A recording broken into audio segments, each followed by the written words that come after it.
Hey guys, welcome to my channel. I hope you're all doing very well. So, Love is Blind is back with its fourth season. Already, it feels like season 3 was literally yesterday. I didn't even know season 4 was out. I feel like it wasn't as advertised as the previous seasons, but it's here and we are officially on episode 11 at this point at the time of recording. We have a lot to dive into before we even get to the finale and the reunion.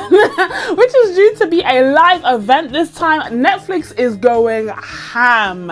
Netflix is doubling down. It is wild. But before we dive into the final stretch of the season 4, I did want to talk about everything that's happened up until now because it's already so juicy, and I feel like, you know, with the final review and reaction to the season, we're going to be diving into the reunion and the finale. So we do need another video to just focus on what's going on at the moment. So yeah, I'm really excited to dive into season 4 of Love is Blind with you guys. You guys know that this is one of the few reality TV shows that I watch, and I really love talking about it, discussing it on this channel. So I can't wait to dive into all of that good stuff. But before we do, as per usual, if you haven't already, please be sure to subscribe to my channel and make sure you turn on your notifications so that you can be told when I upload next. And be sure to give this video a thumbs up if you enjoy talking trash, talking mess with me in the form of these Love is Blind reviews. I also am thinking of doing a review / reaction to another reality TV show, this time around a reality competition show, which is also going to have a finale next week. RuPaul's Drag Race season 15. Listen. I'm not a drag race channel and I'm not a drag race connoisseur. I'm a rookie, okay? I binge watched the entirety of US Drag Race, UK Drag Race, Drag Race, you know, versus the World Series, Celebrity Drag Race. I've enjoyed a lot of these series, okay? Last year in the September times, like, I became obsessed. So even though I'm not like an expert from day, I feel like I understand what's going on. And I have been watching the episodes as they've dropped weekly. I'm very excited for the finale. And so I am going to be making a video reviewing season 15 of RuPaul's Drag Race. Wish me luck. I don't know what this fan base is like. Actually, I do a little bit know what this fan base is like, so wish me luck. But I wish me luck on my endeavors, but I am going to tackle this one because I also have a lot of thoughts and feelings about season 15 of Drag Race for sure. But before we dive into that, we need to get to Love is Blind season 4. So without further ado, let's discuss. Okay, so like I said, at this point in time of filming, we've only gotten 11 episodes out of the, I'm guessing, what, 13, 14 plus reunion. So there are still a few episodes to go, but I think we have a general view of what the season has been like at this point. And it's been interesting. Just to give my overall views before we dive into each of the couples, I feel like it began quite, you know, slowly. It wasn't really as interesting and exciting. I still think that Netflix has struggled to recapture the magic, the shock and awe, the just like uniqueness of the first season. And it's not really their fault because the first season was in a very unique situation. It was at the beginning of the pandemic. Everyone was tuning in. And even though Love is Blind has remained really popular, I mean, it trends all the time and it scores highly on the Nielsen rankings and all of that. But I don't think it's quite the phenomena that it was, you know, when season 1 dropped and everyone was dying to find something to watch on Netflix because they were stuck at home. So they're not able to recapture that same magic still. And I do think that the earlier episodes of the successive seasons have shown that. You've really felt how slow they have been in comparison. And unfortunately, season 4 is no exception. So that was kind of something that put me off just a little bit. On top of the fact that I didn't even know season 4 was dropping. When I did manage to check it out, I was like, we're looking a bit slow. We're looking a bit disappointing. Am I really going to get invested in these couples? Well, the second that they got out of the pods, okay, the second that they went to Mexico for their little pre-honeymoon, after they had met, you know, in person for the first time. That's when things started to get juicy. Now, on top of the fact that Netflix is clearly struggling to recapture the magic of the first season, I do think that another issue is the lack of like interesting personalities and certainly like engaging couples. I feel like with the pod stages in particular, when it comes to this experiment, which isn't really a scientific experiment, it's stupid as hell, but when it comes to this experiment, the most important stage arguably is the pod stage, and for the couples, that's the part that you should be the most invested in, trying to form these meaningful, you know, long-lasting bonds, so that when you do meet in the real world, you can kind of rely on the strength of the pod stage in order to see you through from some of the harder times, right? Again, in theory, this is not a scientific experiment, it's a reality TV show, nothing should be taken seriously. But anyways, but for us as viewers, I think it's become less and less interesting as seasons go, because the novelty has worn off. We've seen it like 4 times now, literally, plus the Japan and Brazil series as well. And on top of that, these like personalities and relationships that are forming in the pods aren't that interesting. And it's actually when things go wrong that it becomes more interesting to watch as a viewer. So I think that's also an issue that the series kind of has to navigate.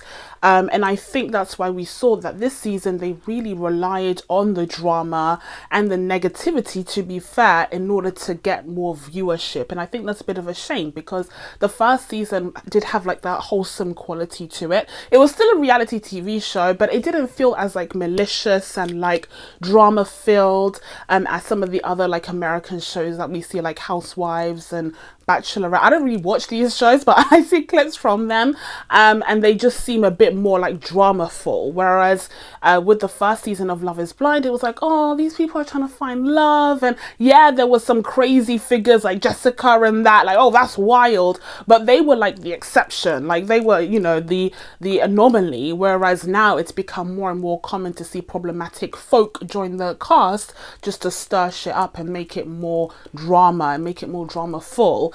And it's just become a bit of a different show as a result of that. But, you know, it's either that or you get these really kind of stale, bland personalities kind of shuffling along in the pods and then maybe not making it out, you know, by wedding day, but you're not really invested because the relationship was never really full of chemistry anyway. But like I said, if there have been any personalities that have stood out so far in season 4, it's been the villains. Yep. It's been the villains. I think this season, actually, no, it was Shake season, right? I think it was season 2 with Shake, or season 3. Whatever season Shake was in, that was the first season where we got the out and out villain. Like, the concept of a villain in reality TV, you know, has been around for a very, very long time. But I don't think the first season of Love is Blind really had a villain. It had Jessica, who was in a category of her own. But she was the villain, but it was like retroactively. But the season where Shake was just going around acting crazy, acting a fool, that was the first time that we saw an out and out villain like on the show, in the editing. Like, it was just clearly him being Satan throughout the entire season. But this time around, we've gotten several villains. Like, we've gotten several characters that have been given the villain edit, and that was interesting. I mean, like I said, it feels like a very different show at that point. It feels like it's going for the drama. But I mean, we have characters like Irina and Micah at the beginning there. Irina was just like straight up mean girl. Irina just had me scratching, because I was like, there's no way, surely, there's no way, please, there's no way that someone could be lacking empathy, compassion. Like, how can someone be just so horrible, so mean, so unaware, like, oh, so emotionally unintelligent? I couldn't believe my eyes when Arena was running around laughing at people who are crying, people who are suffering. She is in the corner laughing her little head off. I was mind boggled. The thing is that there's some people who obviously come on the show for the clout, for the exposure, then they'll spin it into, I don't know, something like a sponsorship with a skinny tea. I don't know what they get out of this, but in my mind, I'm like, surely you wouldn't want to cross the barrier or cross the line to the point where you become like so horrible and so unappealing that no brand would want to work with you. Surely there's a line that you don't want to cross to maintain that sense of, you know, relatability and likability, so that you are able to build a brand off of your appearance on the show. But some of these people like don't even care about that. They're happy being portrayed as horrible people on this internationally viewed show, hoping to get some financial and social capital off of it. But I'm just like, at what cost? You know, like, because you could be facing actual consequences here. What if your boss sees this? What if someone, you know, from your community sees it? Like, are there not actual consequences for these actions?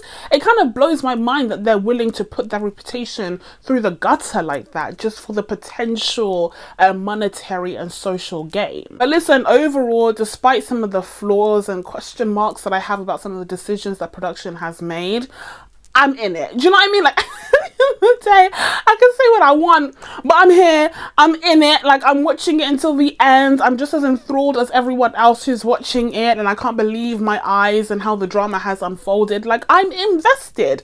And like I said, it's because of the things that have gone wrong rather than the things that have gone right, because we all love to watch, you know, a train wreck. Okay, so now that I told you guys my thoughts on the season overall, it's time to dive into the couples, and I'm not going to waste any of your time, guys.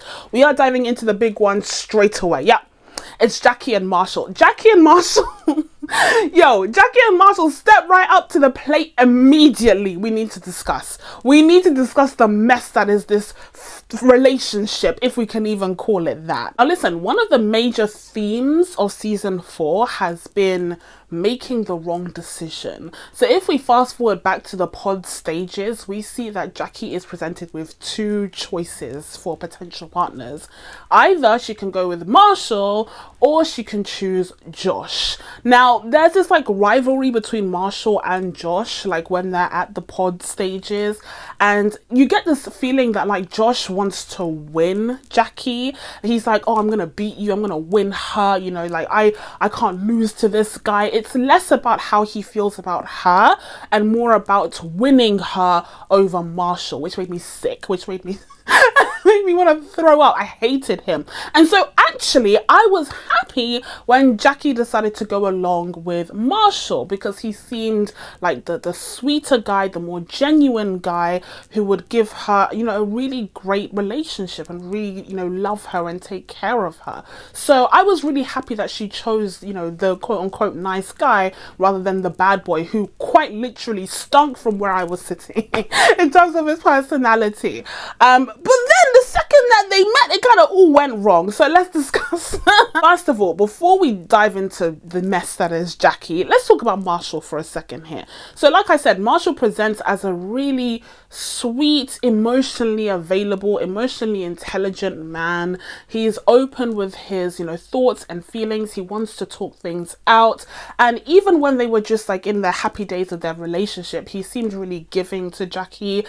He made her nice breakfast. Like he had these sort of acts of service that he was doing for her in order to show her that he really cared about her and loved her. My guy was actually putting in some effort. My guy was actually, he got the elbow grease, like he was really putting in the effort to really make the first few kind of days and weeks of their budding relationship as special as possible. Because like I said, the most important stage of this whole experiment, this whole experiment is the beginning. Because when you have those harder times down the line, you can always look back to those good old days, and that could, you know, help see you through. It's not going to be Teflon. It's not going to guarantee that, you know, every single fight will be overcome just from the memories. You have to keep it going. But I do think that Marshall made a point to make sure that the beginning was as love-filled and as happy and joyous as possible, just to kind of get them through the hardship of the experiment. And I appreciated that about him. Jackie didn't. Jackie did not. Jackie did not appreciate that about Marshall. And honestly, I can't relate. Like Jackie Jackie clearly has her preferences. We'll talk about it in a second. But just to interject my personal thoughts and feelings on this matter, I would take a Marshall over a Josh any day of the week. Any day of the freaking week. Do not even try and present me with someone like Josh. I do not need the alpha male toxic masculine. No. No, no, nowhere near me. I don't need the old buff man with the cauliflower ears. I do not need that in my life. Not now, not ever. Give me a Marshall. Yep. Give me a Marshall. Outside. Oh, yeah. That's it. Listen, okay. To each their own. But I'm just giving you guys my perspective, right? In terms of Marshall's personality versus Josh, it is not even a competition. Give me a Marshall. But they did get into an argument because Marshall isn't stupid. You know, even though she thinks he's a doormat, he's not dumb, and he recognizes that she's not putting in even half the effort that he is. And he mentions this in one of the earlier arguments. One misstep, though, that he does also say that I did very much note was when he called Jackie a project. He said that, you know, you're a project that I want to work on, someone that I want to like improve, you know, something along those lines. I can't even remember the exact words because I was too busy cringing out of my skin. I was cringing. I was like, oh, you had me until you didn't. Like, listen, as much as I have my qualms with Jackie, no one deserves to be made to feel like a project. You know, that she's a human being. She's a person. She's not, you know, a puzzle that you need to solve. She's not a Lego, you know, structure that you need to build. Like, she's a person. And to be fair, in like, you know, philosophical terms, I guess everyone is an ongoing project. Like, we're all kind of constantly evolving and changing and hopefully improving as time goes on. But it's the way that he said it, the way that he kind of doubled down as well. And it just, the whole persona started to kind of solidify in that moment, the kind of nice guy persona. I think that's also what kind of gave me the heebie-jeebies, where I was like, oh, you know, because it kind of felt like he thought in his head that by, you know, doing these acts of service, being really kind to her, showering her with this love and praise and devotion, that he could manipulate her and get her to do what he wanted, or to become the woman that he wanted, despite recognizing that she was nowhere near there at the time of the beginning of their relationship. And I think that's where the issue lies. And honestly, a lot of men accuse women of doing this, of wanting to get men to change. Like, I can make him change, you know, I can change him, because, you know, some women see men as like an ongoing project. And so it was kind of like reversed in this situation where Marshall seemed to see, well, he said that he sees Jackie as a project, and either way it is cringe, either way it's problematic, and he was wrong for that. But I still think that his, you know, kindness and his compassion towards her was genuine. I don't see him as like a disingenuous person at all, unlike her, which we'll talk about. And so I did feel really bad for him and for the way that Jackie was treating him. As a side point, since we're talking about Marshall's personality, I did just want to mention as well this thing about him being light-skinned and like light-skinned behavior. Now, this is something that pops up in a certain text message, certain text chain of Jackie's, okay, which I have witnessed, okay, we'll talk about it. But she mentions this with her friends, and I also got that aura, I got that feeling way before, of, you know, the idea that because Marshall is light-skinned and prone to light-skinned behavior, that kind of makes him more like feminine. This is an issue that is rooted in all sorts of, you know, colorism in the Black community. Like, it's such a layered issue, but she's not the first one to come up with this concept and this misconception. It's really problematic all across the board. So just judge anyone based off of their skin tone alone. I mean, hello, we're trying to move away from this. God damn it, Jackie, you're also light skin, whatever. Anyway, Like, we're trying to move away from this behavior. Oh, we will never be free. But, you know, just as people who are dark-skinned are portrayed as being, you know, vicious, violent, aggressive, unintelligent, you know, powerful, but don't have the smarts, blah, blah, blah, all of those negative stereotypes, that could also be flipped onto light-skinned black people. And I think that's something that Marshall was also victim to in Jackie's eyes and in people like her's eyes as well, which I just want to speak out against because I don't agree with this. Like I said, I don't think the color of your skin or the shade of your skin even determines your personality. I think that's ridiculous, and we need to move away from these stereotypes or we will never be free. Anyway, but yeah, essentially when it comes to Marshall, it's clear that Jackie decided way early on that he's too quote unquote effeminate for her. She sees him as effeminate, not strong enough or powerful enough or aggressive enough.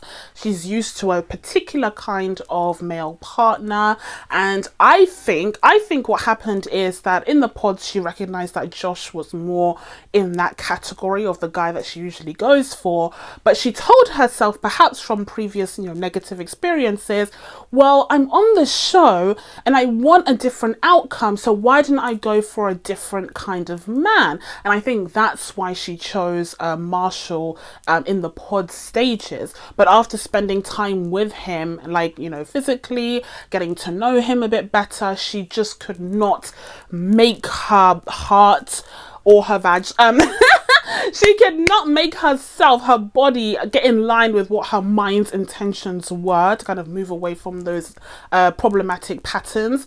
And now she's just fallen into yet another problematic pattern yet again.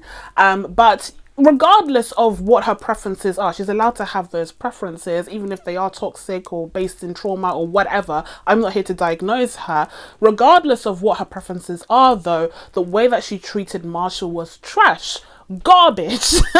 Okay, absolutely repulsive, and I think she has a lot to account for that, like that behavior. And there's even a point where he like literally asks her, he almost begs her, like, tell me what I've done wrong, tell me what I can do to fix the situation that we're in. I know that I'm doing more than you are, but I'm prepared to do even more. Like, that conversation happens and she's so checked out. She says like, oh, it's midnight, like I just want to go to sleep, I have work tomorrow. But the fact of the matter is that it's clearly an issue that they had for a while. So like, it wasn't midnight every day. Like it wasn't midnight every single time. Like, she could have had that conversation at some point, but she was dragging it out. Now, according to these leaked text messages, okay, she told her friends that she was dragging it out to get to the aisle so that she could have a bigger presence on the show. She didn't want to break up with Marshall earlier on because she just wanted to be on the show longer. And listen, if this is true, if these leaked messages are in fact from Jackie's former friend, which, by the way, trash friend, regardless, thank you for the info, thank you for the tea, for the receipts, but you're still a trash friend. Anyway, if these texts are true, then she's a scummy person, regardless of her preferences, regardless of her trauma, regardless of her problems getting therapy, blah, blah, blah. You are a scummy person if you are doing that to another human being who seems to be very genuine and very kind and really wanted to get into this process to be married and to commit himself to someone. And as a final point, when it came to Marshall and Jackie, we of course had the dress fitting scene, which was just like so heartbreaking. So essentially the guys go and get themselves fitted for suits for their wedding day, and the ladies go get themselves fitted for their wedding dresses, and all of the ladies are there apart from Jackie. And of course you have Tiffany kind of texting Brett, being like, yo, Jackie's not here. And Brett, who clearly has become quite close to Marshall, breaks the news to him as gently as he can, and Marshall is clearly very hurt with his large, colourful, expressive eyes. And it's really, really sad. Like, it's really, really heartbreaking, especially because literally seconds before he had been talking about how Jackie makes him fly, which, okay. All right, perhaps he was just bigging up the relationship to his friends, I don't know, but that seems like a bit of a delusion to me. But anyway, it was really sad. Like, it was a really sad scene. And to make matters worse, we then see that Jackie went out on a date with none other than Josh, who first made a reappearance in the real world during, I believe, Chelsea's birthday party, where he was wasted as hell, speaking mumbo jumbo. I could not understand what he was going on about. He looked really pathetic, but apparently Jackie found that toxicity, okay, that messiness, that aggression to be more attractive, and she gave him a date, supposedly on the same day as the dress fitting, although we'll talk about that in a second. And she ends up kissing him and saying that they want to, you know, see how things go, and try something out. Now, in the episode, we see afterwards that Jackie and Marshall end up breaking up, so it's implied that she was cheating on Marshall. She also refuses to give the ring back to Marshall, which is literally just, I mean, the balls on this woman. Like, I genuinely cannot fathom how people can act like this with another human being, but also like on television. Like, what? At least there are some people who try to be better than who they really are in front of the cameras. But then there's people like Jackie who have no problem being scum. How are you telling this guy you're not going to give him the ring back? I don't care if the show bought it. He's the one that chose to give it to you. As an act of respect and symbolism, give it back to him. Why would you want to keep that negative vibe, that negative energy on you? That is so wild to me. Even if you're going to pawn it off and buy yourself a Mac laptop or whatever, that laptop will forever be a reminder of how much of a scumbag you are. What is wrong with you? Anyway, the way that it's portrayed on the show, it seems like she went on the date with Josh before they broke up. But according to her own testimony on Instagram, she said that they were already broken up when she went on the date with Josh, and actually she didn't go on the day of the dress fitting. So that was kind of some editing magic buffoonery, and honestly I'm inclined to believe that. Like, I think that's fair enough. We can't really tell, you know, if these events happened on the same day regardless. So I can imagine the editors, the producers kind of stirring up that drama, because like I said, that's what this season has been about, and creating the illusion that Jackie went on this date during the dress fitting, when in reality it may have been, you know, days afterwards. But that's still days afterwards. Like, no matter how you cut it, it's still problematic. Like, even if she had already broken up with Marshall, the fact that she bounced back like a boomerang over to Josh days afterwards and like kissed him and saying that she's, you know, happy to be with him and all of that, I think it's just still trash. Like, it's the markings of a horribly flawed person. And to make matters worse, during her interview after her date with Josh, she goes on camera and says, you know what, I don't even know what I want. I don't know if I want to be with Marshall. I don't know if I want to be with Josh. And I'm like, sis, how did you end up on this show? Did they kidnap you? Like, she had no business being on this show. Even after all that, she doesn't know she wants to be with Josh. Are you serious? Are you, like, that's ridiculous now, okay? I don't feel sorry for Josh whatsoever, because he's scum as well. But man, the fact that after all that she might end up with none of them is just, it's wild, honestly. But she definitely needs to work on herself. I don't think she should end up with either, because there's a lot going on there that she needs to focus on within herself. And in terms of Marshall, I would say that he needed someone like Bliss, honestly. I don't know if Marshall and Bliss ever dated, but he needed someone like her, because they both seem really genuine and giving and kind, and I think their energies would have matched a bit better. But sometimes people go for the opposite, so who knows. Okay, so that was the couple that, like, I really wanted to dive into. That was the couple that really had me just clenching my fists, okay, in anger. But the others are like varying degrees of anger here. So next up we have Bliss and Zack. Speaking of Bliss, and we also have a little sprinkling of Irina, because remember her. Yes, so this was yet another example of the kind of bad decision theme of the season. This time around, Zack had the choice between Irina and Bliss. And he chose Irina for some reason, even though Bliss had warned him. She had told him that Irina does not appear to be a really, you know, good person. She's really problematic. She's rude. Like, she's rubbing up the wrong way against everyone on the cast. Like, she told him this. And Zack called her pretentious or whatever. Like, Zack seemed to think that she was up herself for accusing Irina of being all of these things. But I think Bliss was very respectful in her criticism. And she even kind of downplayed demonstrate how atrocious Irina was, which Zack would come to find out very soon. But the fact that Zack still chose Irina after getting that warning, and also after Irina showed a little bit of who she really was to him directly, she even forgot his birthday. Like, sis, she never really made the effort to contradict what Bliss was saying. So the fact that Zack still chose her, he said something about like, oh, it seems like you would be the type to defend someone that you really care about.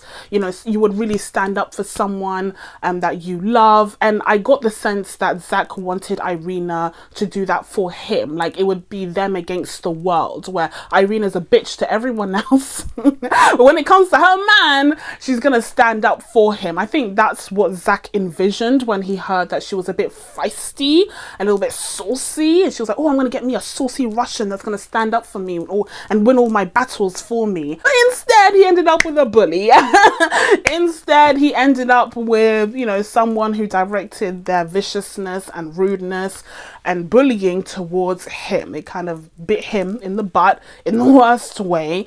But instead of him kind of licking his wounds and fading away from the show into the distance, he decided to give it another go, and called up Bliss, and she entertained him for some reason, perhaps for the cameras, maybe, hopefully, maybe she's still doing this for the cameras, I don't know.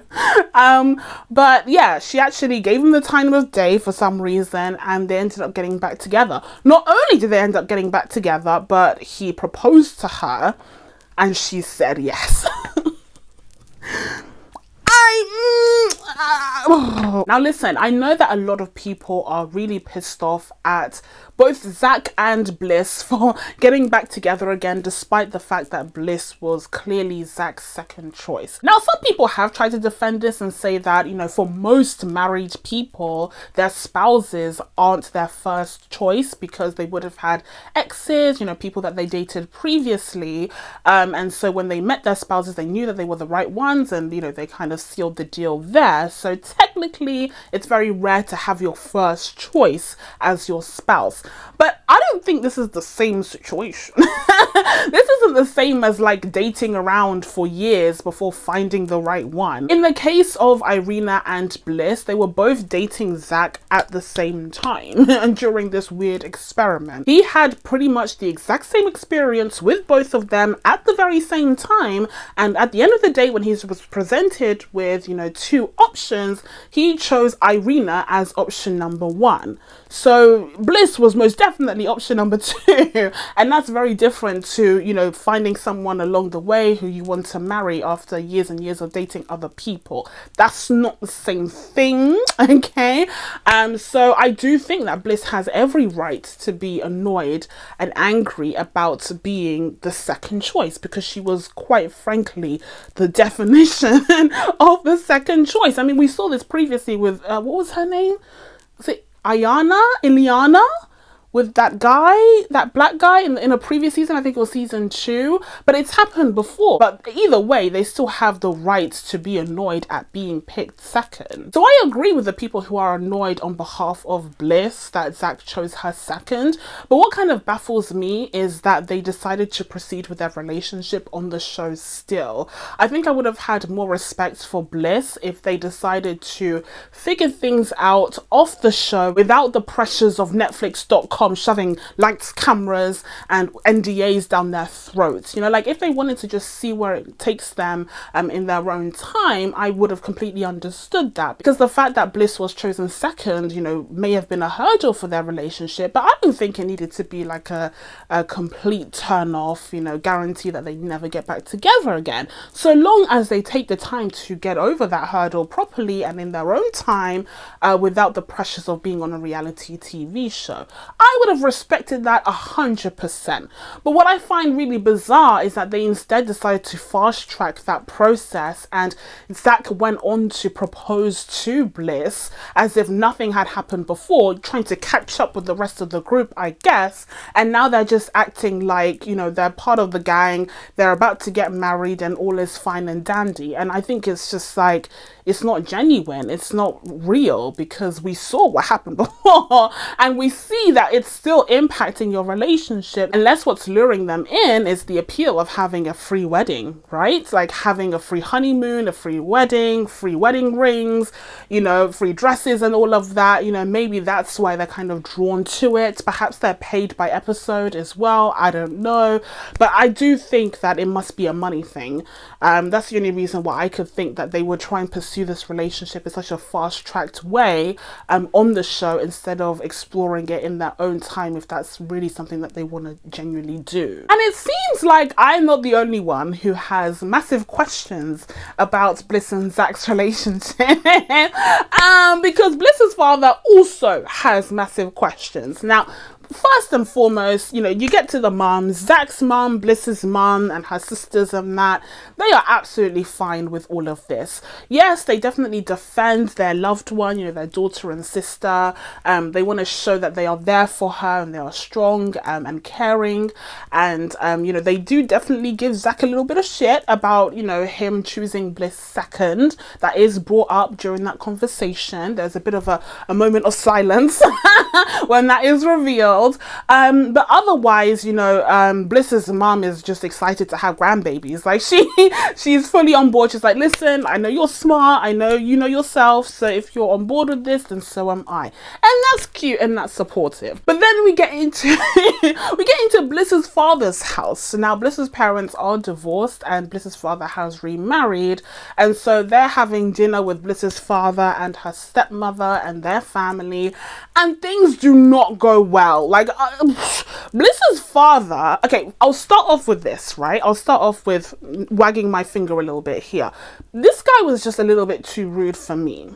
This guy was a little bit too rude, too confrontational. He wasn't really listening to his daughter. There are some family members on this show in the past that have just, you know, said that they don't want to be on the show. They've refused to come on, and so they've left it at that. Maybe they'll have like a cheeky video message or a voicemail, like something like that, but they refuse to come on the show. So Bliss's father, if he was really that against this entire endeavor, he could have chosen that route. But instead, he does invite the cameras into his house. He does invite his daughter and her fiance to his dinner table to discuss this, only for him to just be really rude and really kind of uncooperative and uncompassionate towards his daughter during this conversation. I'd completely understand if this was behind closed doors. Family arguments can get a bit rowdy, can get a, ooh, do you know what I mean? Like, ooh, get the blood pumping.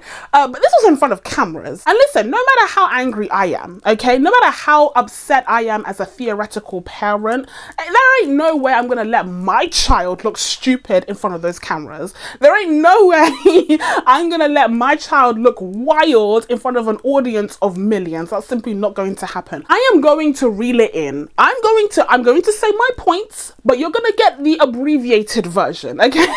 You're gonna get the shortened version of the version that you will get when the camera people go home, okay? When the producers go home, that's when we'll really talk, okay? So I'm never gonna want my child to look stupid in front of the world, and I was just shocked to see how Bliss's father was willing to just keep attacking her, keep going there on that dinner table in front of those cameras. I mean, there was this general feeling that he just had to have the final word. Like, no matter what she would say, he would always snipe back with these snarky remarks. And it's like, this is unnecessary. You need to know how to reel it in. And they were both doing it, to be fair. But considering that he is the father, he is the elder, it was particularly immature coming from him. Now, having said all of that, he wasn't wrong. Bliss's dad, yeah, he wasn't entirely wrong. Points were made, yeah. Points were made. Right message, wrong delivery. Yeah, because I also agreed with what he was saying. At the end of the day, you know, we have to suspend a lot of disbelief when it comes to reality shows like this that are literally just insane and crazy. And like I said, not a real scientific experiment or even social experiment. But at the end of the day, when you break it down into its, elements and raw materials, this is kind of insanity. Yeah. It's kind of wild. It's kind of crazy. The idea that you would, fall in love with someone in some pods and you're not able to see them, and then you come out of the pods and you're engaged, and then you know them for a few months before getting married, potentially for life. Yeah, no, I'd also be concerned as a theoretical parent. I would also have some concerns. And so I'm kind of sick of the Netflix producers acting like these family members are wild, are crazy for questioning the process, because in reality it is kind of wild and crazy that these people are doing it, and for various reasons. But still, like, this whole process is, it is really shocking, especially if you've never seen this show before. He doesn't seem like the type to be on Netflix.com watching Love is Blind, you know what I mean? So he perhaps was genuinely so confused and befuddled, and he just wasn't able to hide his anger and frustration as well as some other parents may be able to. But listen, overall, when it comes to Bliss and Zack, I'm not overly invested in this couple. I don't think they're going to make it out of this process. I wouldn't be overly surprised if both of them said yes on the wedding day, but I also wouldn't be overly surprised if they got divorced literally a year after, whenever the NDA runs out. I think it's a shame for Bliss in particular, because like I said, I could see Bliss, or at least Pod's version of Bliss, with someone like Marshall. She was so kind. She made those cakes for Zack when it was his birthday. Like, they seem like the similar type of character, at least from what they portrayed at that point. Whereas Zack is just like, I don't even know what Zack's personality is. I don't really know, like, who is that? I don't really, other than the fact that he has, a mum that was formerly a stripper, and the fact that he's a criminal offense attorney, I don't really know much about. He has an odd personality. Like, he doesn't seem fully comfortable in his own skin. He always wears those suits, so we don't really get an insight into how he expresses himself through fashion, because it always feels like he's on the clock. Do you know what I mean? Like, he feels like he's charging you by the hour. Because he's a lawyer. It feels like he's charging you by the hour, even when, like, they're just on a date. So yeah, Zack has a bit of an odd personality. I don't hate him, but I'm not fully comfortable with him either, and I'm not invested in this relationship. I think they really fudged up with the whole fast track engagement route. But you know who didn't fudge up their relationship? You know who is giving me faith and hope that love is in fact blind? Tiffany and Brett. I mean, need I say more? I think these guys are it. I think these guys are the it couple of the season. I don't think I know. I mean, look at the alternative. Like, no one else, literally no one else on this season is doing it like Tiffany and Brett. They are just minding their business, being mature adults that pay their bills, have nice apartments. In the case of Brett, are clearly very successful in their own right, and they've come together to start what I hope is a really, great life with each other. I just think that they are the best case scenario for this show, essentially. If the show really is about finding out if love is blind, which is not. It's a reality TV show that wants to stir drama. But when it comes to focusing on the former rather than the latter, Tiffany and Brett are definitely the best case scenario. Unfortunately, like I said before, the most interesting parts of this show are the drama-filled, kind of negativity-filled sides where everything goes wrong. And so I actually don't have much to say about Tiffany and Brett, other than the fact that they are a great couple. Just a couple of things that I did want to note, though. First of all, Tiffany. Tiffany is 36 years old. Now, the other contestants, they have their ages pop up all the time when they show up, but I can't remember any of the other contestants' ages. The reason why I can remember Tiffany's age is because she keeps talking about it. And I think it's a shame. I do think that Tiffany falls in that category of women who are, really successful. They've done really, really well for themselves in other aspects of their lives, but they've hit their mid to late 30s and they're not partnered, they don't have kids and that, and so they feel like something is missing, and they perhaps feel like the clock is ticking, like every single tick-tock of the clock is driving them insane. And so she does feel a little bit eager, I wouldn't say desperate, but eager to kind of enter that stage of her life. Now, to be fair, I think that there is a pressure to get married and to have kids and start a family and all of that. That is felt for both, you know, men and women and everyone, because that is kind of how we are indoctrinated in this society in order to encourage us to reproduce. But I do think that there is an extra pressure on women, especially because you have that biological clock angle as well, where it's like you can't have children forever. You know, you need to kind of start during a certain period of your life. And so someone like Tiffany, who is kind of on the older side of that sort of time frame, is definitely feeling the heat, especially because this is something that she actually wants for herself.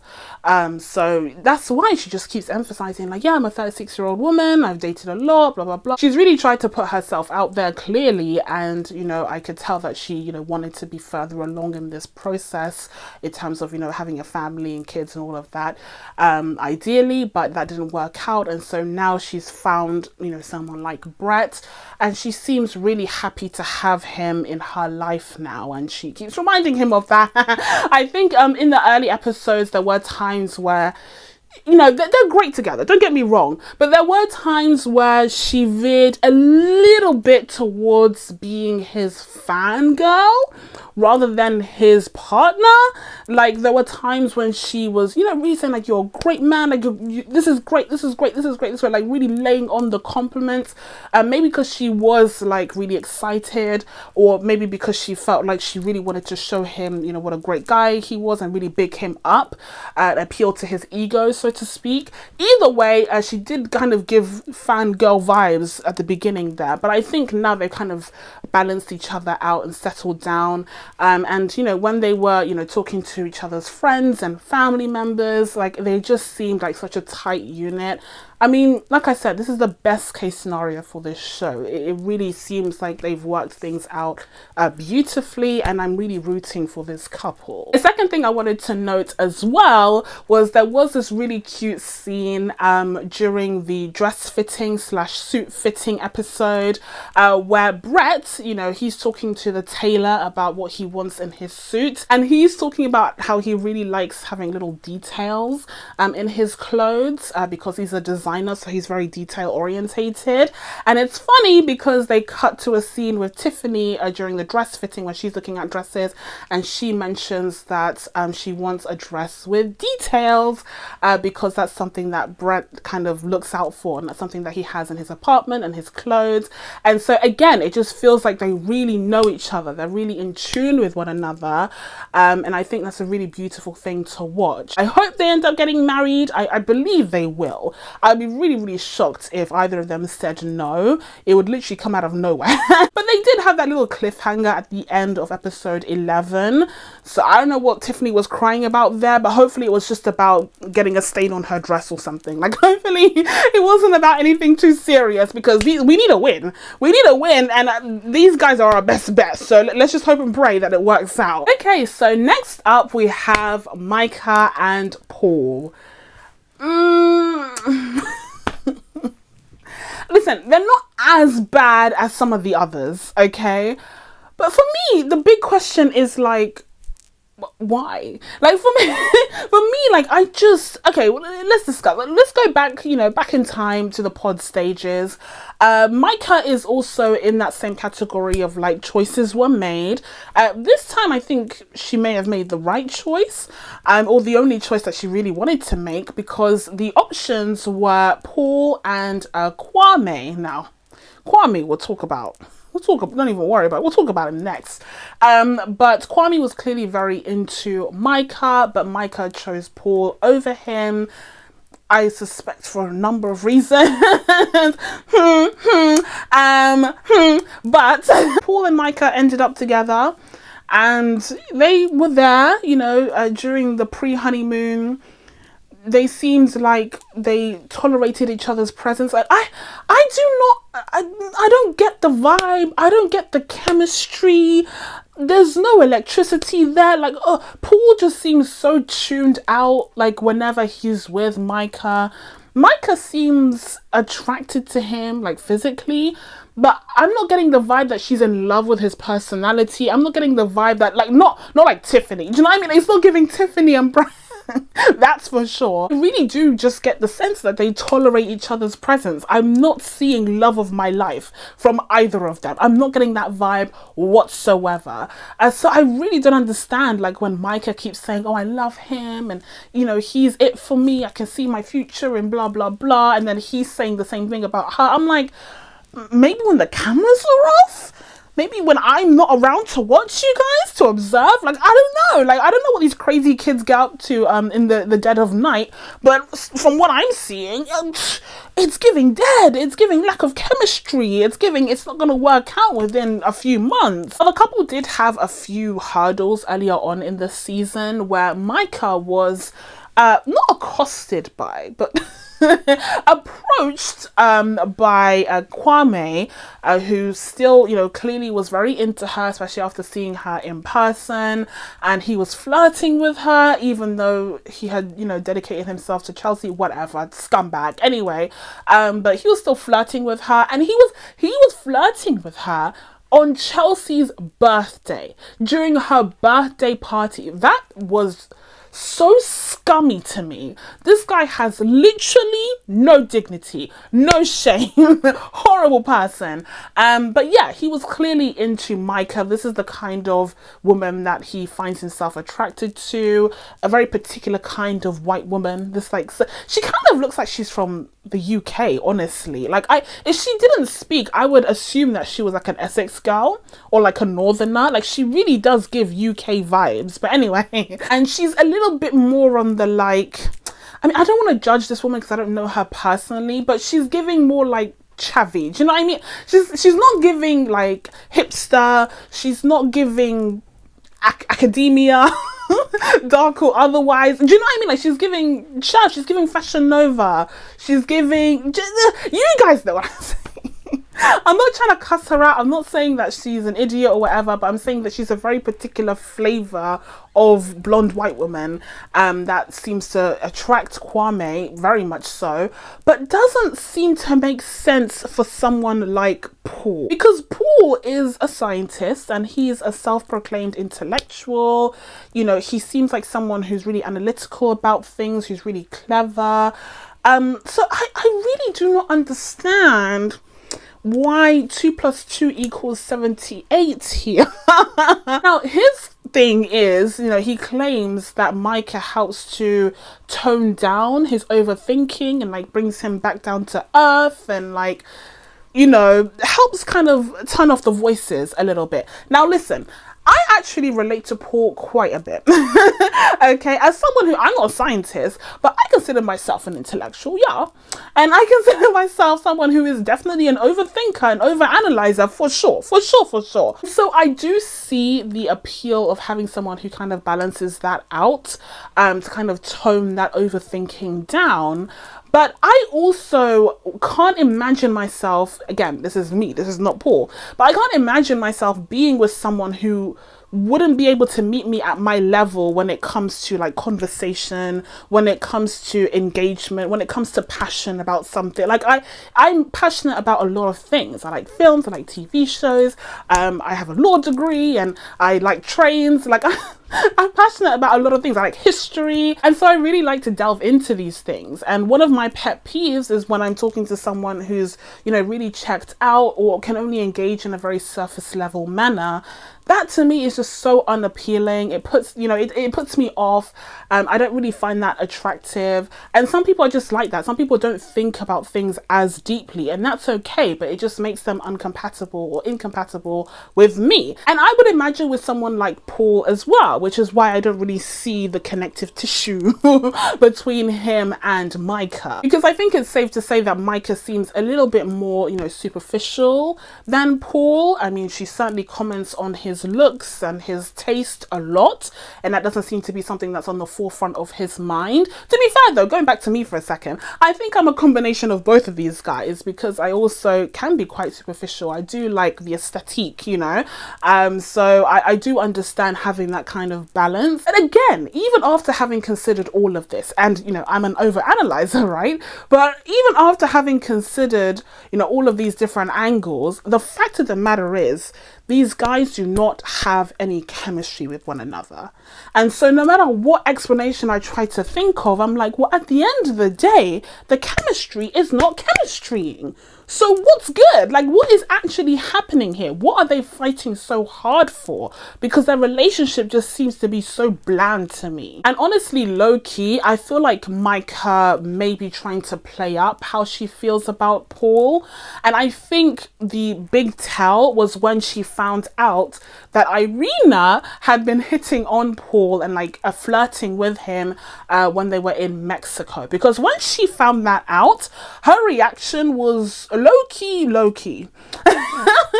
reaction was, I wasn't expecting like a whole smack, like this isn't the Real Housewives of wherever, but I was expecting some shouting, raised voices. Like she kind of just seemed like, oh, like, Irina, you really hurt my feelings. Like, I was the one vouching for you. I was the only one who was friends with you. And then you go and do this behind my back. Like, I really have to consider or reconsider our friendship in light of this.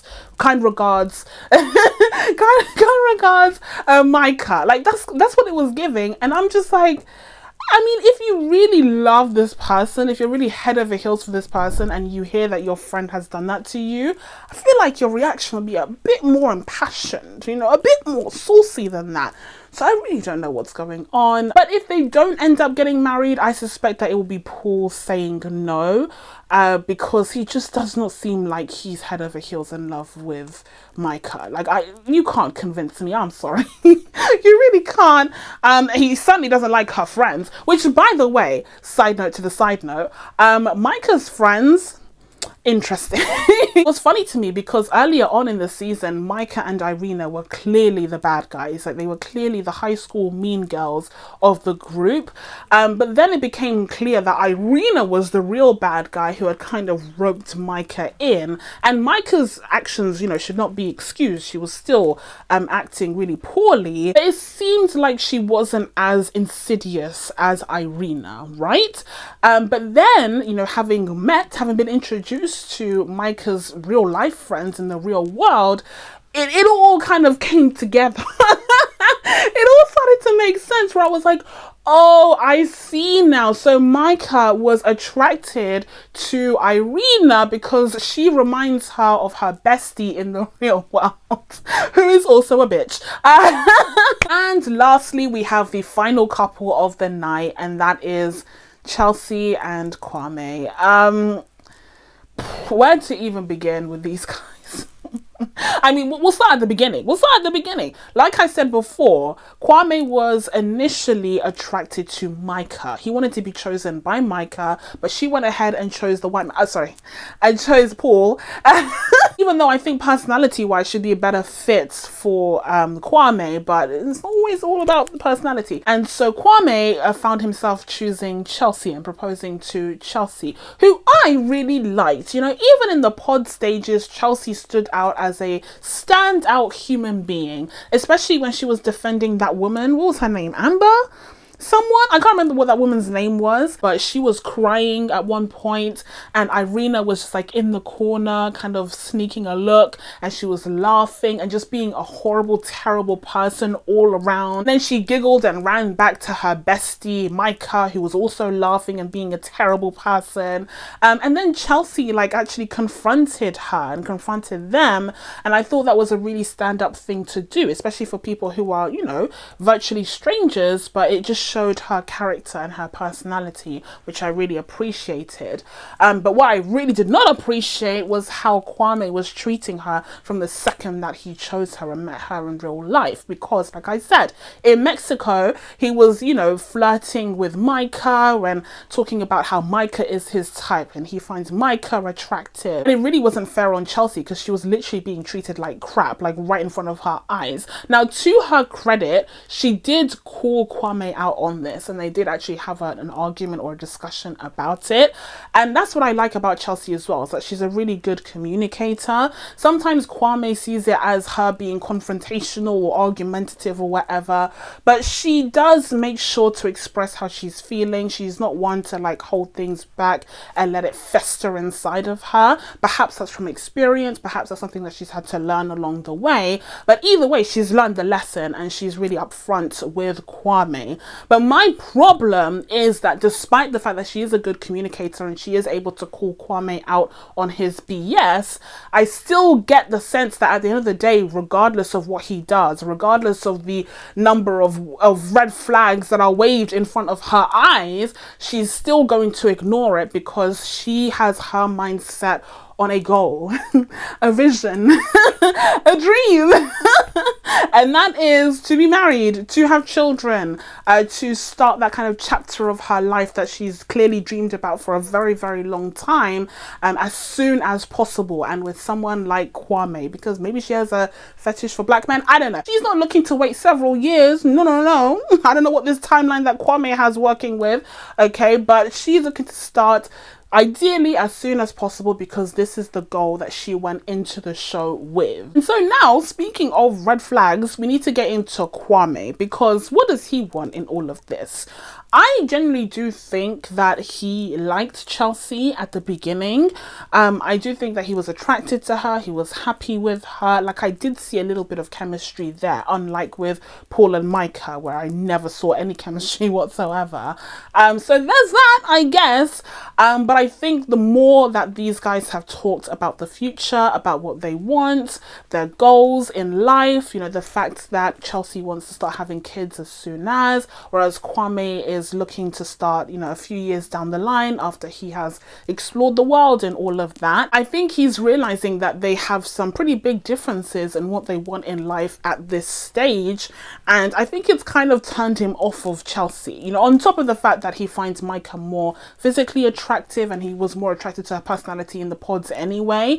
The fact that he and Chelsea are not in the same kind of page when it comes to their life aspirations for the next few years is also a big turn off for him. And so you can see him kind of retreating more and more, and that is manifesting in these like massive proclamations about how this marriage would be such a huge sacrifice for him.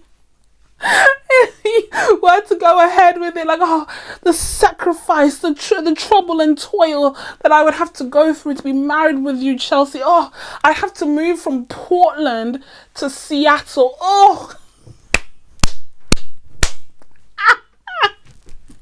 this man is not serious. Oh, I had to stop jogging with my shirt off. Oh, I have to give up my fantasy football or whatever the fudge he does. As if being a soccer player in America is serious. Please. If he was in the UK, I'd take him seriously. But in America, playing football in America, like real football, soccer in America, sir, and you're not even a pro, sir, that is not a sacrifice. That is liberation. Listen, I'm laughing and giggling and snickering because I just can't take this man seriously. I just can't take this man seriously. What a joke. What a waste of time. Why are you on a show called... I've said this many times now. Why are you on a show called Love is Blind if you are not interested in getting married? If you are ultimately not interested in finding a partner that you could potentially spend the rest of your life with and start a family with and blah, blah, blah. Like, if that is not your goal, why are you on the show? Why are you on the show? The answer is obviously for clout. Right? The answer, and it's getting boring at this point. Like, it's just ruining the show and it pisses me off. And it's always at the detriment of people who are genuinely on the show, seemingly, to find love and to find their actual life partners, which just, again, really pisses me off, because someone like Chelsea, like I said, she has a goal. She has a dream, okay? And you have Kwame being out here bartising the situation and ruining that dream, ruining that goal. But Chelsea won't let him. him is the thing. No matter how many red flags Kwame throws her way, Chelsea is not going to let him stand in the way of the vision that she has already, you know, pictured, who she has already pinned on her Pinterest board, okay, of these mixed race kids. Like, she knows what she wants and she's going after it no matter what. And I think that's also a character flaw on Chelsea's part. But man, Kwame is coming out as a true villain, a true horrible person in the meantime. Now, it seems like Chelsea and Kwame had that argument about how marriage would be such a sacrifice and so much suffering, so much pain and torture. They had that discussion several times in the kind of earlier weeks of them, you know, being in the real world together. But that didn't seem to work. That didn't seem to put Chelsea off of him entirely, as I suspect Kwame had hoped it would.